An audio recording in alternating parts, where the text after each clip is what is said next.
So Penn State has had a good run of winning seasons, but I think the entire fan base is ready to take the next step. They got so close to having a shot at winning it all this year, but the season ended when Drew Allar made a panic throw, and that was that. But I really think that all year long, the world got to see how much raw talent Drew really has. And I think current and upcoming talent saw it too. Because heading into 2025, Penn State finally may be able to provide Drew Allar with the weapons he needs to be successful. And a lot of the guys from last season are completely bought in, because a few guys that could have left for the draft stayed. And we recently just found out that Jim Knowles is going to be a part of this team as well, coming off his national championship with Ohio State. I'm not just going to go on a whim and say that Penn State can win a national championship this upcoming year. Obviously, a lot still has to happen, and James Franklin has to break through the wall of winning some big games. But with what has happened so far this offseason, and what will continue to happen, Drew Allar has no more excuses. James Franklin has no more excuses. Nobody has any excuses left.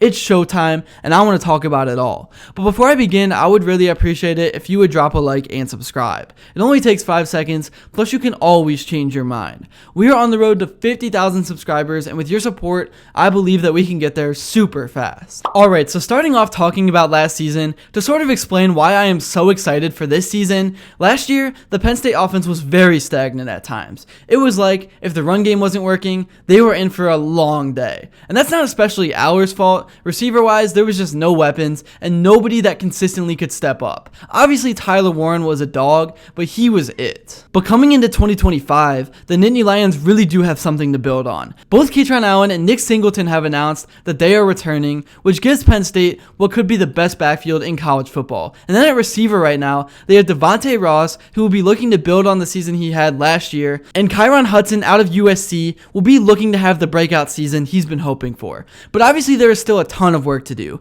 I mean, Warren is gone. So in terms of weapons, this team is looking worse, but there still is time. And in the initial rankings, it seems like Penn State may start off next season as the number 3 ranked team in all of college football. And I think the thing that everyone is forgetting about is that this team could have easily got to the national championship. Drew Allar had his worst game of the season, and they were in position with the ball to at least take the game to overtime. And then I'm not going to say what happened next, because I'm sure many of you would like to forget it. And then early in this offseason, we found out that 4-star Harrison Wallace, who was second in receiving for the Nittany Lions, committed to Ole Miss. So that was not good news. But again, it's super early. The offseason just started, so this is going to be an optimistic video. And it's already clear that Penn State is going to have the best 1-2 punch in college football. They definitely will have one of the better defenses in all of Division I with Jim Knowles, so now it's about figuring out the passing attack, because if the Nittany Lions and James Franklin can't figure out the passing attack at all, then this is a championship team when you put it with that rushing attack and defense.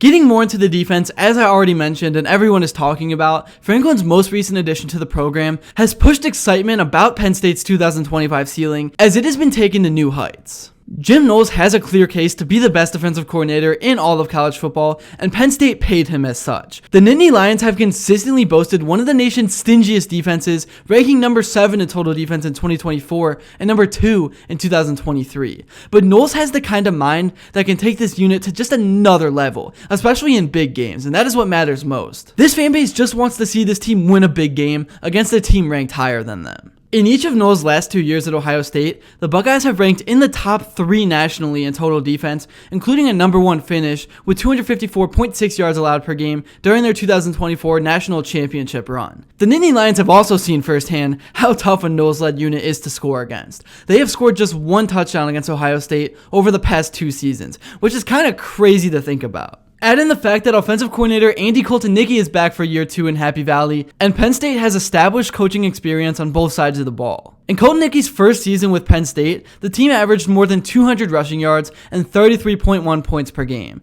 deploying one of the most creative, aggressive, and multifaceted offenses in the country. And with a large group of offensive returners in 2025, there's reason to believe the Nittany Lions could be even better at scoring the ball next season. Previously, Knowles was one of the few coordinators out there with the schemes and talent to stop a Koltonicki-led offense. Now the two well-respected minds will lead Penn State alongside Franklin, who also has a variety of up-and-coming names elsewhere on his staff. So I expect to see plenty of teams struggle with Penn State's play designs in 2025. So it ultimately just comes down to the execution by the players. And talent-wise, there really is only one area of Penn State's current roster that really stands out like a sore thumb, and everyone knows it, it's really not a new concern. The Nittany Lions will simply need better production from their wide receivers in 2025, something they largely didn't get in 24. As I already mentioned in this video and my last video, Tyler Warren, the ultimate safety blanket at tight end throughout 2024, is gone, and so is Harrison Wallace and Amari Evans, the team's top two receivers. But since the days of Jahan Dotson, KJ Hamler, Deshaun Hamilton, and Chris Godwin, Penn State has seen various overhauls of its receiving unit, and it will get another this year. For the time being though, the room will be headlined by two transfers, as I mentioned, in former USC Trojan Kyron Hudson and former Troy Trojan Devontae Ross, along with returner Liam Clifford and some younger talent, including Tyseer Denmark. There's a pretty good chance that Franklin expresses interest in more receivers in the spring transfer portal, but right now, the room has no guarantees, considering the offense will also be replacing the nation's best tight end with Khalil Dinkins, Luke Reynolds, and Andrew Rappleyea, I know I just completely butchered his name, are expected to fill Warren's void. I know I'm just completely rambling and I'm just going all over the place repeating myself,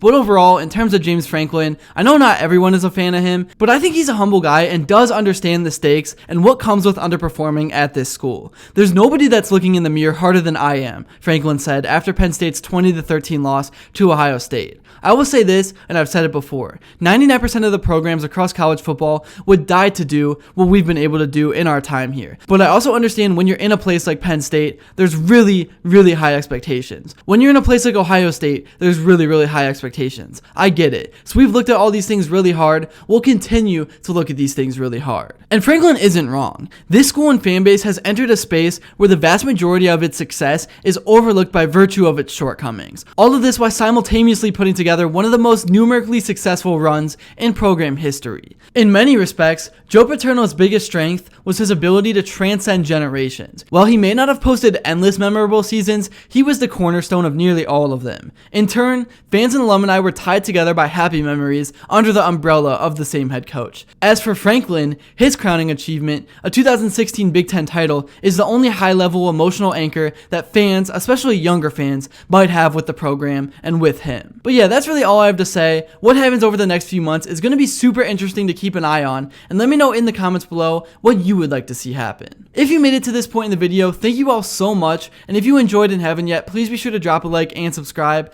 because your support truly does mean the world. And also, let me know what you would like to see next, and until then, I will see you all later.